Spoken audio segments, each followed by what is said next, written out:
Rajma curry ప్రాసెస్ని అయితే చూపిస్తాను ఇవాళ. ఈ రాజ్మాని కిడ్నీ బీన్స్ అని కూడా అంటారు. ఇవైతే మనం వండుకోవడానికి ముందు రోజు నైటే నానబెట్టుకోవాలి. షాప్లో రాజ్మాని కొనడానికి వెళ్తాం కదా, అప్పుడైతే మనం సైజ్ చూసి కొనాలి. చిన్న చిన్నవి ఇలాంటి సైజ్ కొంటే బెటరు. సో ఇవి నానేసరికి కొంచెం పెద్ద అవుతాయి. సో అదే పెద్ద రాజ్మా తీసుకున్నామంటే తినడానికి అంత బాగా అనిపించదు. సో నానబెట్టుకున్న రాజ్మాని ఒక 2-3 సార్లు వాష్ చేసిన తర్వాత కుక్కర్లో పెట్టి నేను కొంచెం ఉప్పు వేసి బాగా ఉడకబెడుతున్నాను.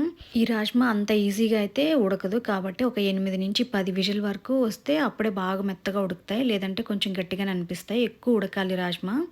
రాజ్మా ఉడికే లోపల నేనైతే కర్రీకి అయితే ప్రాసెస్ చేస్తున్నా.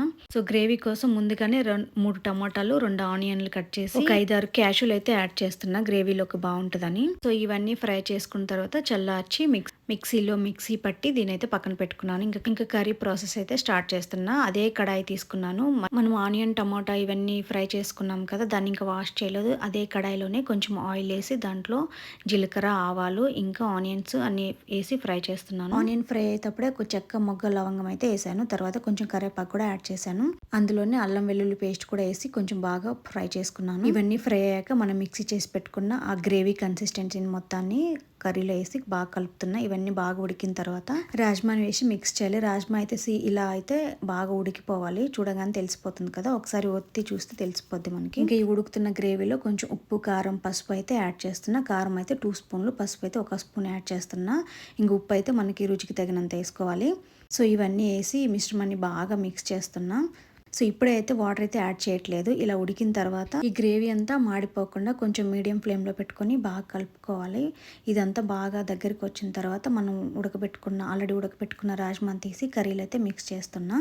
సో వాటర్ అయితే ఇప్పుడే వేయద్దు. ఈ కర్రీ, ఈ రాజ్మా రెండు మిక్స్ అయిపోయి ఆ ఫ్లేవర్ అంతా ఆ సీడ్స్కి పట్టాలి.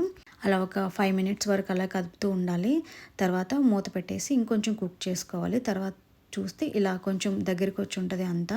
ఇప్పుడు మనకు కావాల్సిన వాటర్ యాడ్ చేసుకోవాలి. ఎక్కువ వాటర్ అయితే పోయొద్దు, నీళ్ళుగా ఉంటుంది. సో మనం మిక్సీకి పట్టుకుంటాం కదా గ్రేవీ, అది కూడా ఎక్కువ మెత్తగా అయితే పట్టొద్దు, కొంచెం అంత మెత్తగా కాకుండా పట్టుకోవాలి. సో ఇప్పుడు మనకు కావాల్సిన వాటర్ అయితే యాడ్ చేసుకొని ఒకసారి ఉప్పు చూసుకుంటే సరిపోతుంది. ఇంకా వీటన్నిటిని కలిపి ఇంకా బాగా ఉడికించుకోవాలి.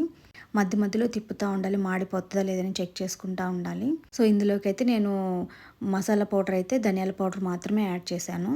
అంతే, ఫైనల్గా కర్రీ అయితే కుక్ అయిపోయింది. ఇంకా లాస్ట్లో అయితే కొంచెం కొత్తిమీర చల్లుకొని ఇంక దింపేసుకుంటే సరిపోతుంది. ఈ రాజ్మా కర్రీ నేను వీక్లీ వన్స్ చేస్తాను. హెల్త్కి చాలా మంచిది. ఐరన్ డెఫిషియన్సీ ఉన్న వాళ్ళు తింటే మంచిది. ఇంకా వెయిట్ లాస్ అయ్యే వాళ్ళు, ఇంకా హార్ట్ ప్రాబ్లమ్స్ ఉన్న వాళ్ళు, ఫైబర్ కావాలనుకునే వాళ్ళు ఈ కర్రీని తీసుకోవడం అయితే చాలా మంచిది. ఈ రాజ్మా కర్రీ తినడం వల్ల చాలా బెనిఫిట్స్ ఉన్నాయి బాడీకి. ఒకసారి నేను చెప్పిన ప్రాసెస్లో అయితే ట్రై చేయండి.